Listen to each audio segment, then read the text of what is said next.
जय श्री कृष्णा। दीपशिखा के चैनल में आपका स्वागत है।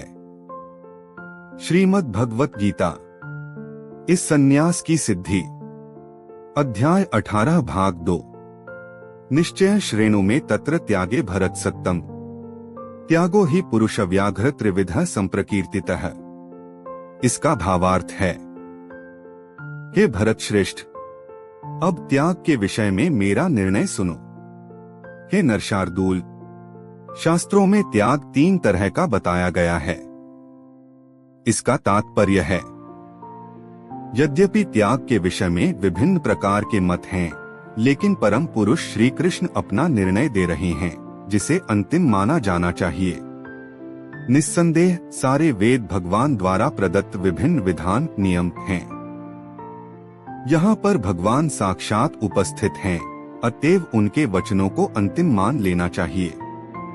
भगवान कहते हैं कि भौतिक प्रकृति के 3 गुणों में से जिस गुण में त्याग किया जाता है, उसी के अनुसार त्याग का प्रकार समझना चाहिए।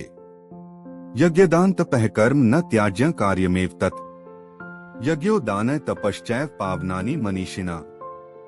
इसका भावार्थ है, यज्ञ, दान तथा तपस्या के कर्मों का कभी परित्याग नहीं करना चाहिए, उन्हें अवश्य संपन्न करना चाहिए। निस्संदेह यज्ञ, दान तथा तपस्या महात्माओं को भी शुद्ध बनाते हैं।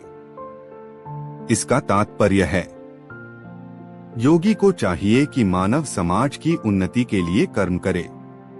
मनुष्य को आध्यात्मिक जीवन तक ऊपर उठाने के लिए अनेक संस्कार हैं। उदाहरणार्थ, विवाहोत्सव एक यज्ञ माना जाता है। यह विवाह यज्ञ कहलाता है। क्या एक सन्यासी जिसने अपना पारिवारिक संबंध त्याग कर संन्यास ग्रहण कर लिया है, विवाहोत्सव को प्रोत्साहन दे? भगवान कहते हैं कि कोई भी यज्ञ जो मानव कल्याण के लिए हो, उसका कभी भी परित्याग न करे। विवाह यज्ञ मानव मन को संयमित करने के लिए है, जिससे आध्यात्मिक प्राप्ति के लिए वह शांत बन सके। सन्यासी को भी चाहिए कि इस विवाह यज्ञ की संस्तुति अधिकांश मनुष्यों के लिए करे। सन्यासियों को चाहिए कि स्त्रियों का संग न करें, लेकिन इसका अर्थ यह नहीं है कि जो व्यक्ति अभी जीवन की निम्न अवस्थाओं में है, अर्थात जो तरुण है, वह विवाह यज्ञ में पत्नी न स्वीकार करे। सारे यज्ञ परमेश्वर की प्राप्ति के लिए हैं। अतएव निम्नतर अवस्थाओं में यज्ञों का परित्याग नहीं करना चाहिए। इसी प्रकार दान हृदय की शुद्धि, संस्कार के लिए है। यदि दान सुपात्र को दिया जाता है, तो इससे आध्यात्मिक जीवन में प्रगति होती है, जैसा कि पहले वर्णन किया जा चुका है। एतान्यपि तु कर्माणि संगं त्यक्त्वा फलानि च कर्तव्यानीति में पार्थ निश्चितम मतमुत्तमम्। इसका भावार्थ है, इन सारे कार्यों को किसी प्रकार की आसक्ति या फल की आशा के बिना संपन्न करना चाहिए। हे पृथापुत्र, इन्हें कर्तव्य मानकर संपन्न किया जाना चाहिए। यही मेरा अंतिम मत है। इसका तात्पर्य है, यद्यपि सारे यज्ञ शुद्ध करने वाले हैं, लेकिन मनुष्य को ऐसे कार्यों से किसी फल की इच्छा नहीं करनी चाहिए।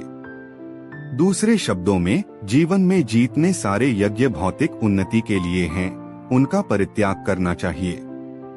लेकिन जिन यज्ञों से मनुष्य का अस्तित्व शुद्ध हो और जो आध्यात्मिक स्तर तक उठाने वाले हों, उनको कभी बंद नहीं करना चाहिए। जिस किसी वस्तु से कृष्ण भावनामृत कर पहुंचा जा सके, उनको कभी भी बंद नहीं करना चाहिए। श्रीमद् भागवत में भी कहा गया है कि जिस कार्य से भगवत भक्ति का लाभ हो, उसे स्वीकार करना चाहिए।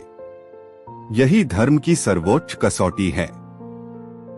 भगवत भक्त को ऐसे किसी भी कर्म, यज्ञ या दान को स्वीकार करना चाहिए जो भगवत भक्ति करने में सहायक हो। गीता का अगला अध्याय सुनने के लिए चैनल को लाइक, शेयर और सब्सक्राइब जरूर करें। धन्यवाद।